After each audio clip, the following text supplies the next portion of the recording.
I'm sure you've heard this example where you whisper in one person's ear and then that person whispers to another person. And The telephone game? Yes, Yeah. telephone game, yes. By the time it comes back to you, it's all spun out of control. Well, the same thing can happen when you read the Word. We all experience life through rose-colored glasses. Our own perceptions are created by our life experiences, best way to say it. So I can read a verse of the Bible, and I can get something out of it, and someone else can read that same exact verse and get something completely different out of it. In order to have uniformity, to have a Catholic faith, a lot of people think that means Roman Catholic. It just means a common. If you look up the word, it means common faith.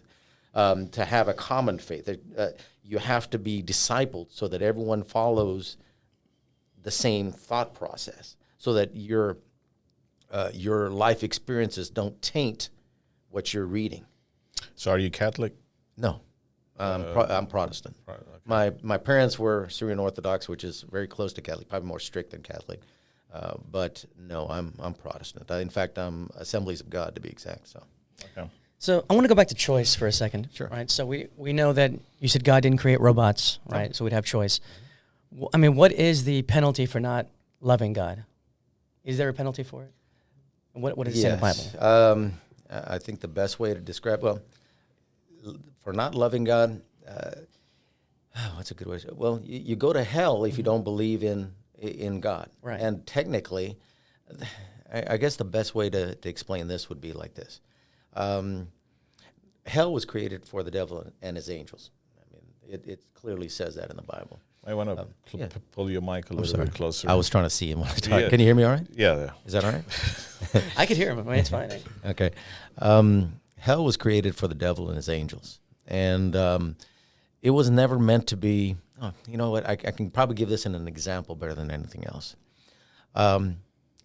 Let's say you are caught in a fire, okay? You're trapped in the house. A fireman kicks in the door and says, "Come follow me. I know the way out." But you say, "No, I've lived here all my life. I know this house better than you. I'm going to go my way." And you burn and die. Is it the fireman's fault? That's how I view it. That's the best way I can view it. Another way, you say, well, how come he gets to make all the rules? Well, anyone who's a parent that lives in a home, and they have a kid as they become teenagers, I don't have to listen to what you say. As long as you're under my roof, you have to listen to what I say. So since God created the universe, he gets to make the rules. If you make your own universe, you can make your own rules. I mean, but that's how I approach it. I don't try to question him. You know, his rules aren't that hard. Really what it comes down to is faith. It used to be perceived as I have to work my way to be better. Mm-hmm. I've got to do all these good things to counterbalance the sin in my life. And then I got to all sin has a consequence, period. And the consequence is death. Somebody has to pay a price. It used to be they gave animal sacrifices, blood, Sure. to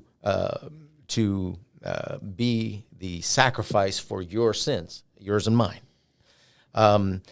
Where God, again, I can only speak in metaphors. That's the only way I can really relate to, give this in relation to most people. God is, I guess a good way to say it is God, and I've heard this before. Pretend you get, you're hauled into court, and the penalty for your crime normally is death. Okay? Or, you know what, let's keep it simple and light. Let's say you're caught in a traffic accident or a traffic violation. A cop is standing right next to you. Prosecutor, you decide you want to fight it in court. Not a smart idea. My wife works in the court system. Don't do that. It won't work. but you say, you know, no, I'm innocent. I'm innocent. Whatever. You decide to go into the court. You plead your case before the judge. The judge says, "Son, you're guilty.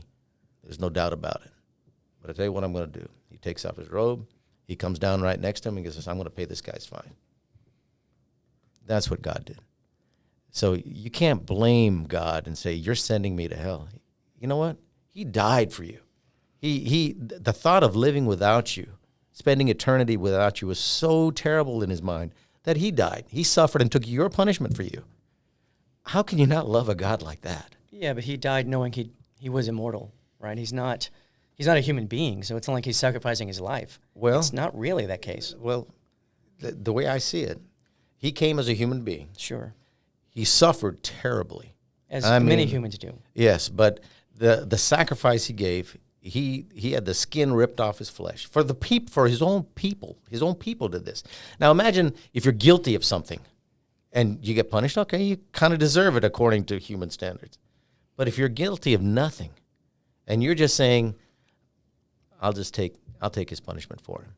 That's the difference. And after all that, suffer, you hung up, you're humiliated. The people the guy that you came to save throws you under the bus. He spits on you. He rips out your beard.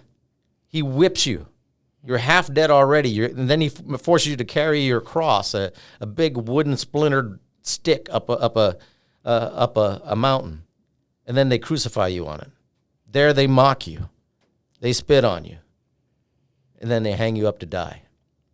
Even with all that, he says, forgive them. Wouldn't he have had foreknowledge of that anyway? Yes, and he willingly took that. So he's not a victim, though. He's not a victim if that's the case. Oh, no. He never claimed to be. He just said, there is a price for sin. There's nothing that's free in this world. Everybody knows this. And sin is no different. Sin has a terrible price, and the price is death. If someone kills someone else, someone wants blood. If someone hurts someone else, someone wants retribution. All sin has a price. By God's standard, all that price is always death. And he took that. So what was the purpose of him showing that? I mean, he could have just say, hey, it seems arbitrary. Yeah, I mean, he could have just said, anything, really. I just forgive. I'm gonna take everybody's sin. I don't have to go through the sacrifice, basically. Well, why would he go sacrifice? Because there's no free lunch. Think about someone who's never sinned in his life. Okay, would it be fair for him to just arbitrarily say, "I know you murdered his daughter"? Horrible thought, but there's no cost for that. It's free. You can get away with that. How fair does that feel to you? Right. There has to be a cost. There has to be a price. Otherwise, humanity goes nuts. It's like, hey, I don't have to pay for any of this. I can do whatever I want. I mean, what did we do before Christianity? Why didn't society just... I have no idea. I wish I could. You see what I mean? Morality before that. Did we? Morality back then was eye for an eye, tooth for a tooth. Sure, but we're still here, right? We didn't kill each other off. We killed each other off really good, right? Not to extinction, though. I'm sorry? Not to extinction. No, I mean, but in some cases, wouldn't extinction be better than some of the horrible things humanity does? I mean, not if you value life. I'm sorry? Not if you value life, right? Well, I agree with you there, but unfortunately, that is not how we're cut. We value ourselves. Yeah. Selfishness is what we value. Sure. Christianity values others more than ourselves. You know the new great commandment the Lord gave us? He took it one step further than love your neighbor as yourself. He said, a new commandment I give you, love one another. As I have loved you, so also you shall love one another. By this, all men will know you are my disciples, if you have love for one another. In other words, love yourself more than love others more than you love yourself. I'm dying for you on the cross. I want you to die to yourself every day so that others benefit from your loss. But he also says, love me more than you love your father or mother, right? Yes, he says, love the Lord your God. And think about this. See, I try to live my life that way. I focus more on that. And the reason I do that is if I want to glorify him most, then I love him. If I love him more than anybody else, I don't matter. I will always do what makes him happy, which is loving others more than me. It's just automatic to me. I don't even focus on the second one. I just focus on him. If I love and adore him the way he deserves to be loved and adored, everything just works out perfect. Why do you think he demands that? Did you ever ask that question? What's that?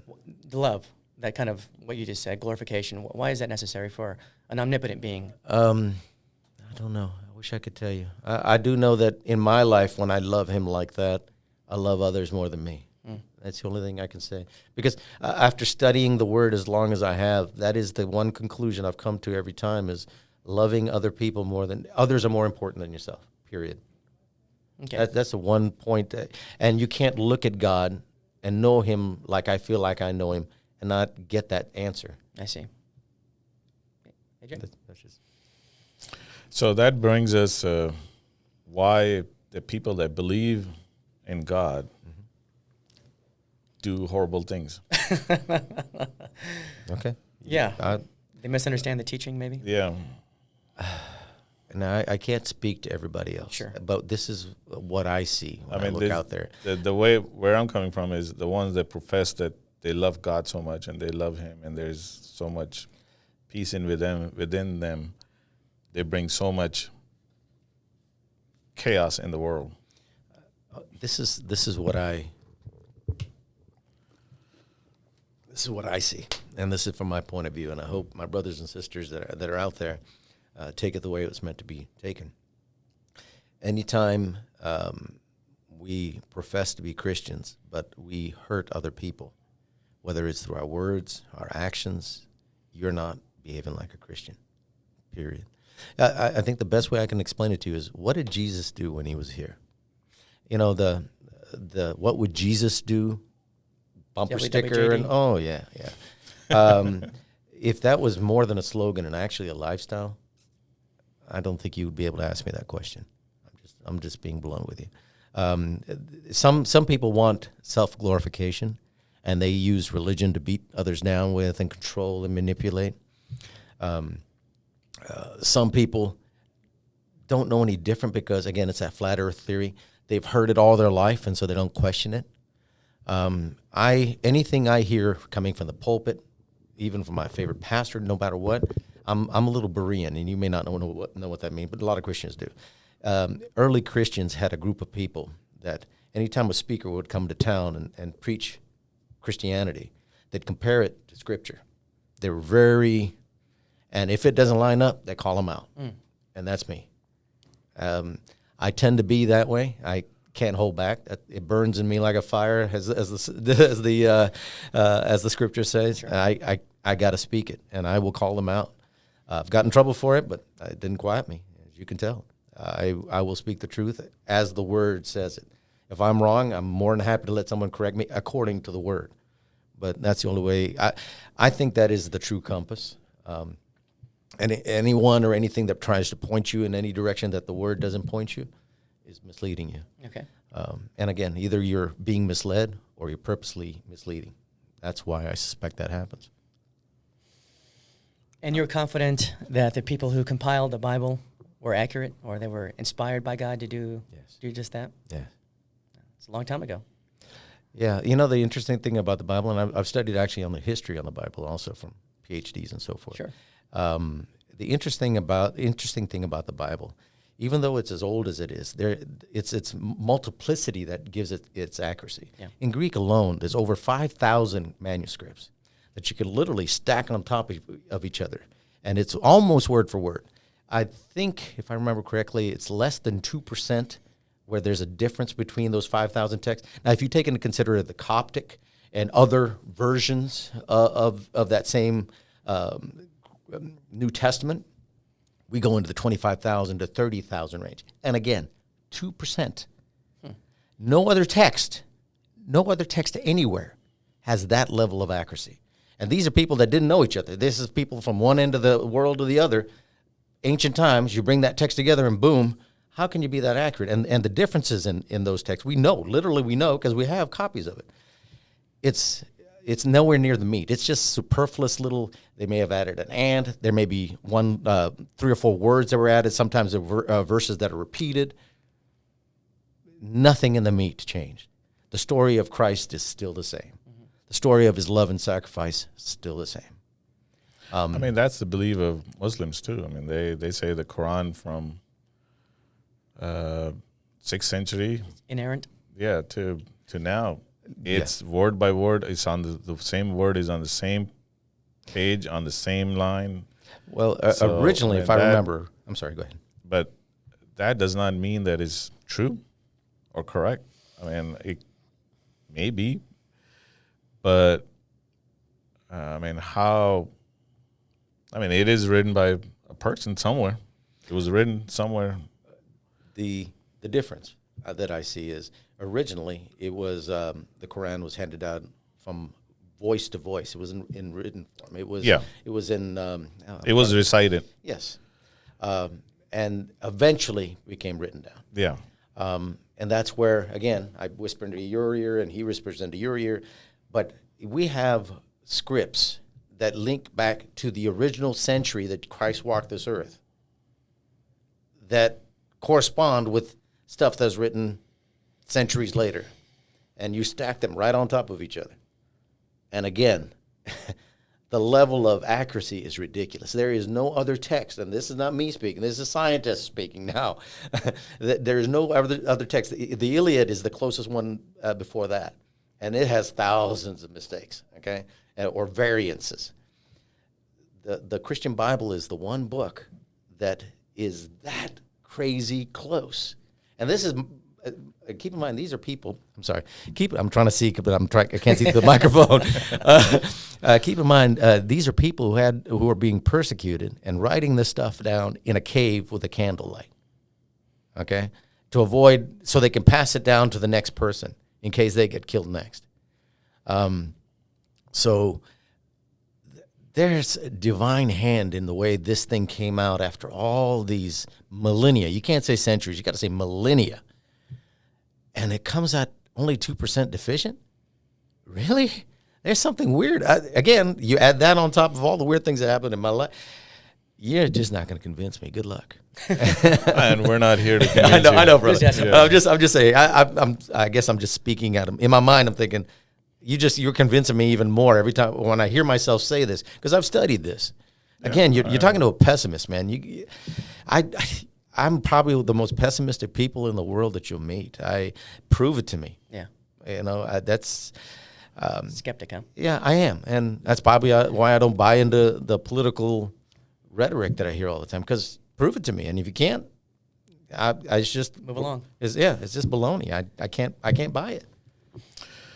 So that brings us to, so does that mean that when politicians talk about religion and their beliefs, so when they're saying something based on that because of the fact that they believe it's true? I may have misunderstood, but let me see if I can say this for you. I can't speak to why people say what they say or do what they do. Again, I don't want to call them liars. All I can say is, you've got a Bible. Here's the problem I have. I have to go to Scripture, because that's where I find the best truth. Okay, Proverbs 6 says 6 things that God hates, 7 that are an abomination. 1 is a proud look, a haughty look, pride, a lying tongue, heart that devises evil things, hands that shed innocent blood, feet that are quick to run to mischief, a brother that creates strife among the brethren, and a false witness. Now, these are considered abominations in the eyes of the Lord. So how many of these things do I do that are considered abominations to the Lord? Pride, oh my God, forgive me. I am probably one of the most prideful people, probably where I get my confidence from. I link it into my pride. I'm well read. I love to read. I've lied. I haven't killed anybody. When I was younger, I was very aggressive. I used to fight a lot, so shed innocent blood. Sure, I've bore false witness against people. Sure. I don't feel like I have a right to judge another person. I am too broken to make a valid call on someone else. Just can't do it. So I can't answer that. I can tell you that if you think someone is preaching from the Bible, you can always go back to the source and double check. And that's why I go back to the source and double check. Because if someone says something bad about someone else, one politician against another, one politician against whoever, and I quote it, and I spread this rumor, but I don't bother checking it, I'm bearing false witness. That's an abomination in the eyes of my Lord. Period. Not to mention, it's a lie. 2 strikes. I'm not going for that. Those are easily avoidable. Is it that important that I knock somebody around that I don't know? Not to me. Okay. That's all I can say. Where does abomination rank as far as sin goes? What does that mean? It's about as horrible as it can get. It's a horrible thing in the eyes of the Lord. Is there a ranking system? All sin is bad, and I believe it is, and the reason I say that is, for example, Matthew 23. The Lord is rebuking, there are very few people that Jesus rebuked when he was on the earth, but religious leaders were among them. The zealots, he was mad at them all the time.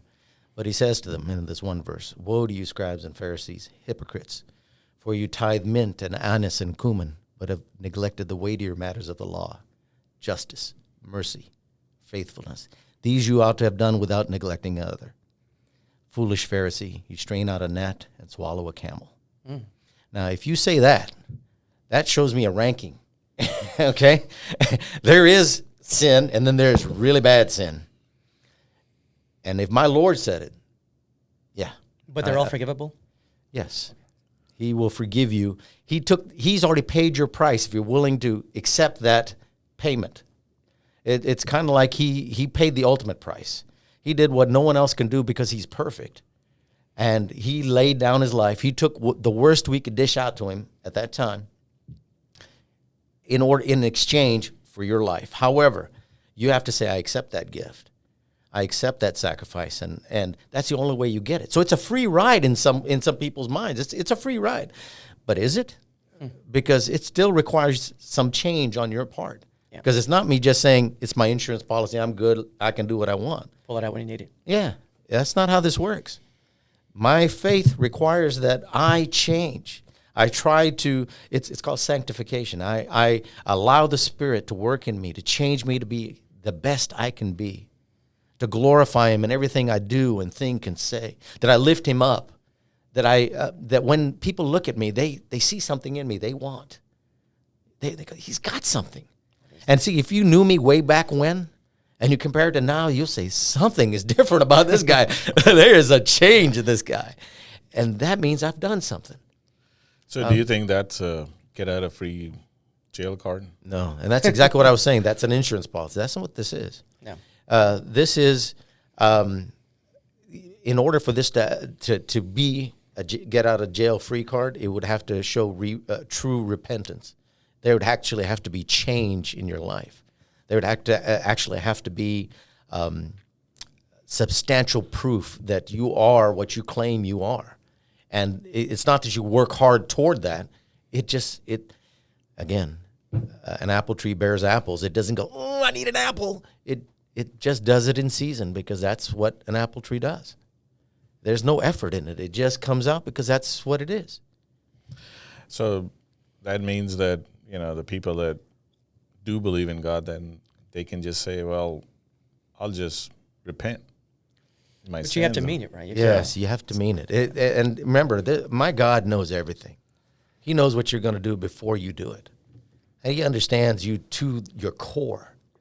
You can't fool Him. He's not your neighbor. He's not your wife who knows you intimately. He's way beyond that. And so don't think you're pulling something over on God. One day, everyone will kneel before Him. And you'll have to give an account for everything you do and think and say. This last election, I know we've kind of dodged it. Quite a few elections. I'll be honest with you. I've been very disappointed in the direction my party has gone. What is your party? Mind if I ask you? Well, it used to be the Republican Party, but now I'd say I'm a conservative independent, as long as they're following the president, former President Trump. Right. I can't. It stands against everything my Lord preached against. I can't do it. But as a Christian, can you be Republican? Sure. As anything, I can tell you things in the Democratic Party that you don't stand for. No one's truly 100% one thing or the other. There are core things that you say, I can ignore that, but this is important to me. And in this case, it was just I felt like I was drowning in poop, and I can't do that. I'm just not going to. And so what I did was, because I heard all my good dear friends that I love and I admire saying Trump, I said, there's one being that's never let me down. So I went into a fast, and I've been doing this for several elections now. I went into a fast, probably about a month and a half, 2 months, and it clearly revealed to me that I cannot vote for him. Did you vote for him in 2016? No.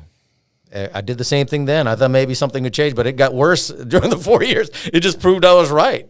And I hate to say it, I kind of rubbed it in my friend's face. That was not a Christian thing to do, but I was trying to get them to understand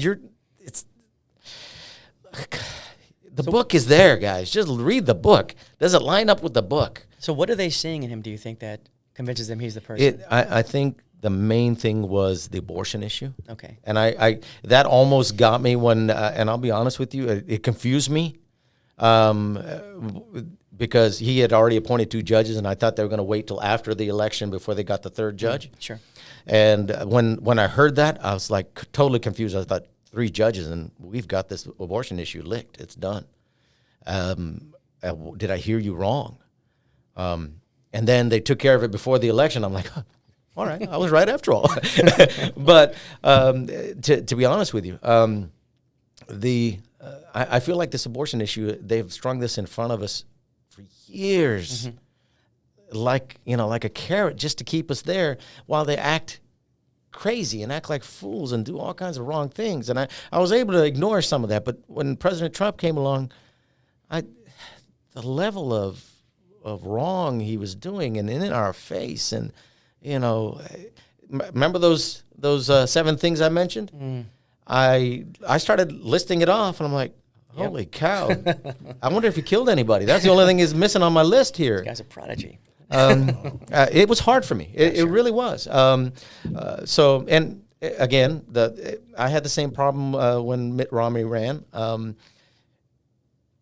In the end, and my friends confronted me about all this, and I said, in the end, we're going to all have to kneel before the Lord.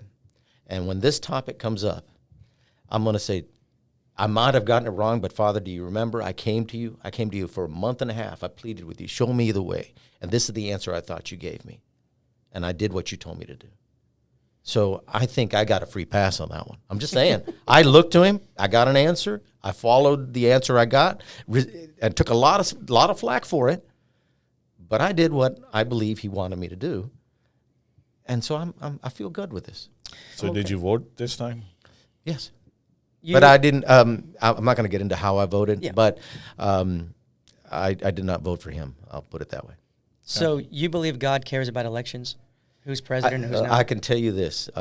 Romans 13 says that every leader is chosen by God. And that includes, when Paul was writing that, Nero was the emperor, the one who's catching Christians on fire to light up his parties. Sure.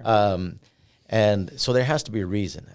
And again, God is way beyond me, and I won't even try to explain why he does and chooses the people he does.